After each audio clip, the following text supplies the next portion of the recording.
Vandag duik ons in een van die Bybelse mees misterieuse hoofstukke, Openbaring 7. En ons gaan kyk na 'n spesifieke interpretasie wat sê, wag 'n bietjie, hierdie is nie net een storie nie. Dis die verhaal van twee totaal verskillende groepe mense. Reg, so kom ons spring dadelik in. Die sleutel volgens hierdie siening is om die hoofstuk soos 'n legkaart te sien. 'n Profesie wat nie oor een groep mense gaan nie, maar oor twee. En glo my, hulle is soos dag en nag. Goed, deel 1, die verseelde 144.000. Kom ons begin met die eerste groep. Hier is ons te doen met 'n baie spesifieke getal mense, en hulle het 'n baie spesifieke werk om te doen. En die Bybel is ongelooflik presies hieroor, né?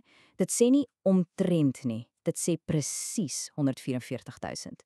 En is nie sommer enige iemand nie, hulle kom almal uit die 12 stamme van Israel.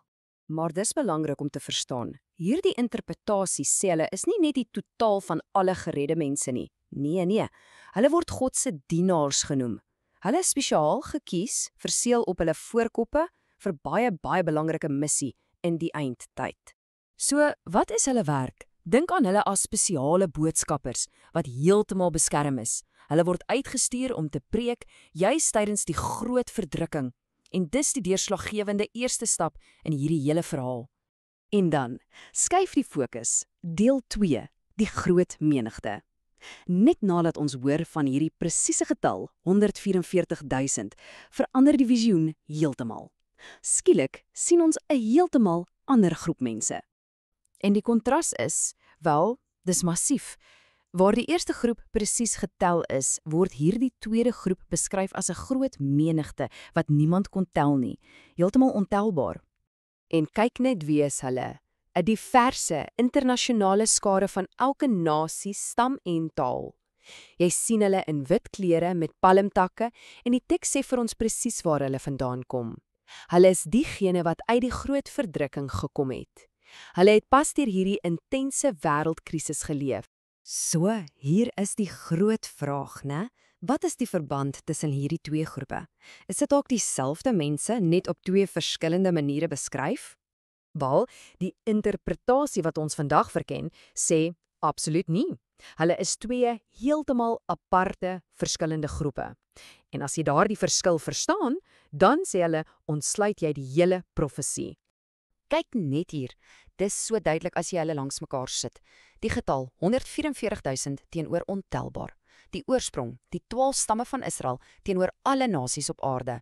En die rol, die verseelde dienaars, die boodskappers, teenoor die gereddes, die resultaat van daardie boodskap. So dit skep 'n soort narratiewe vloei, 'n plan.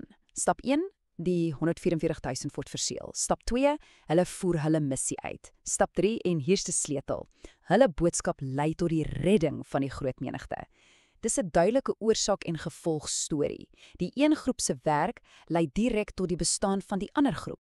Goed, so wat gebeur dan met hierdie groot menigte? Hulle het nou uit die verdrukking gekom, wat nou? Hier wys hierdie interpretasie op 'n ongelooflike belofte van goddelike beskerming. Hulle noem dit die plek van toevlug. Dink daaraan as 'n goddelik voorbereide veilige hawe.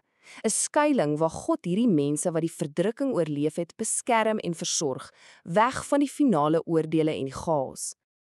En binne hierdie plek van toevlug, die beloftes is ongelooflik.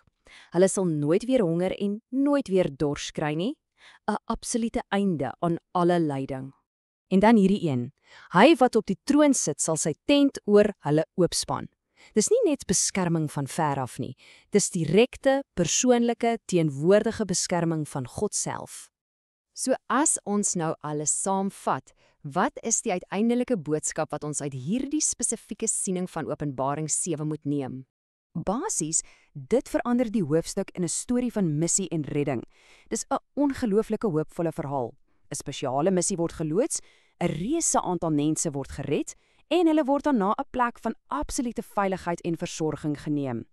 So, wat hierdie interpretasie doen, is dit vat 'n hoofstuk wat dikwels vrees inboesem en verander dit in 'n bloudruk vir 'n georganiseerde goddelike reddingsoperasie. Dis nie meer net chaos nie, dis 'n gestruktureerde plan van hoop. So die vraag wat ons mee los is, hoe vorm hierdie idee van 'n spesifieke missie wat lei tot 'n globale redding, die manier waarop jy oor die eindtyd